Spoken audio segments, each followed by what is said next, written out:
आपको लगता है यहां कोई साथ देने वाला है? अगर आप भगवत मार्ग के पथिक हैं, अभी आपको लगता है आपका कोई है, तो अभी बहुत बड़ा भ्रम है। पूरा का पूरा परिवार जा रहा है, 1 मिनट में रोड में नष्ट हो गया। काल है, किस समय कहां कैसे, 1 सेकंड का पता नहीं है। कैसे चैन से नींद आ जाती है तुम्हें?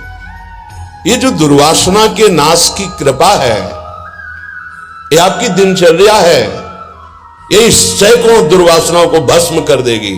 तुमने खिलवाड़ समझ रखा है? चाहे गृहस्थ हो या विरक्त हो, तुम्हें जो दिनचर्या मिली है, ये दुर्वासनाओं का नाश करने के लिए श्री कृष्ण ने कृपा करके दी है गुरुजनों के द्वारा। इसको खिलवाड़ न समझो। प्रभु का प्रिय, गुरु का प्रिय वही होता है जो दिनचर्या में मिनट भर विलंब नहीं करता। ये गुरु कृपा है कि आपको डांट लगती है, आपको वचन सुनने को मिलते हैं, आप उसको स्वीकार कीजिए। ये मन की, ये दुर्वासना की वृत्ति को हटाइए।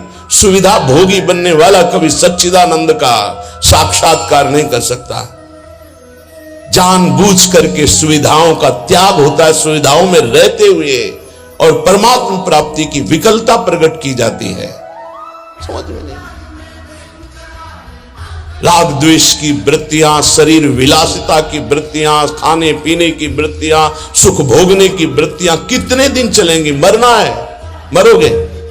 ये शरीर नाशवान, आज नहीं तो कल मरोगे। प्रार्थना मान लीजिए।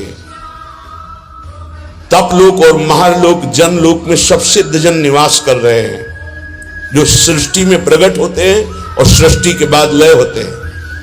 उनको एक बात का दुख पाया गया, संतों को, कि इस महान मानव देह में आकर के भी तुम भगवत प्राप्ति से वंचित हो। तुम्हें नींद कैसी ऐसी आ जाती है कि तुम्हारा भजन, तुम्हारी दिनचर्या, तुम्हारा साधन पथ रुक रहा है और तुम्हें चैन से सोना आ रहा है। तुम उपासक हो। ये जीवन हमारा प्रभु के लिए अगर नहीं समझ पा रहे हो तो आखिरी बात समझ लो, कोई समझाने वाला तुम्हें नहीं है, कोई समझाने वाला नहीं। सिर्फ तुम्हें बर्बाद करने वाला मिल सकता है, समझा कर उठाने वाला हरि या हरि का पार्षद मिल सकता है, और नहीं मिल सकता। तुमसे मित्रता करके तुम्हारी वासनाओं को बढ़ाकर तुम्हारे चित्त को विक्षेप में भर देना, ये संसार के हर व्यक्ति वस्तु स्थान का प्रभाव है। तुम, तुम्हार सेवक असुरारी, 2 ही केवल बचा सकते हैं, भगवान और भगवान के भक्त। उनकी हर चेष्टा तुम्हारे चित्त को भगवदाकार बनाने के लिए है। कृष्ण कृपा का सीधा फल है साधु संग। हरिराम व्यास जी, गोस्वामी तुलसीदास जी, बड़े बड़े महापुरुष कहते कोई फर्क नहीं।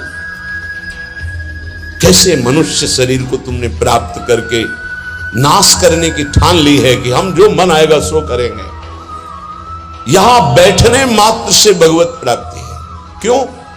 यहां खास बात, श्रीधाम वृंदावन यमुना का पावन पुलिन, और कोई मिनट ऐसा नहीं जहां यहां भगवत चर्चा ना हो रही हो, भगवत गुणगान ना हो रहा हो, भगवत नाम कीर्तन ना हो रहा हो। नाम कीर्तन चलता है, वाणी कीर्तन चलता है, गुण कीर्तन चलता है। दूसरी बात, हमारी दृष्टि रहती है, हमारी प्रियजू की दृष्टि रहती है कि ये जन विराजमान है। एक दिनचर्या है, एक समय है। माकृष्य शर्वतीदम शुभलेन कृष्ण, हे कृष्ण मेरी इन दुर्वासनाओं को नष्ट कर दो। फिर प्रार्थना करता हूं सब उपासक उपासिकाओं से, गृहस्थ विरक्तों से, यदि आप हमारी श्री जी से जुड़े हैं तो आज्ञा पर ध्यान दीजिए। अगर आज्ञा पर ध्यान नहीं देते तो माया तुम पर ध्यान रख देगी, और उसके ध्यान रखने का मतलब है बैठे बैठे जलोगे, जैसे अंगार पर जला जाता है, ऐसे जलोगे।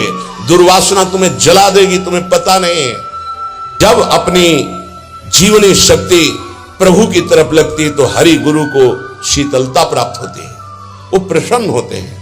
जब अपनापन करके तुम्हारी जीवनी शक्ति व्यर्थ नष्ट होती है, तब जलन होती है उस अपनेपन के कारण कि तुम समझ नहीं पा रहे हो। ये आज का अभ्यास तुम्हारे लिए कल काल बन जाएगा।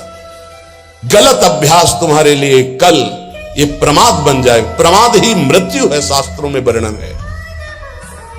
जो अप्रमादी है, प्रमाद रहित है, वही भगवत तत्व को जो भगवत तत्व को प्राप्त कर लेता वही निर्विकार स्थिति में परमानंद में डूबता है।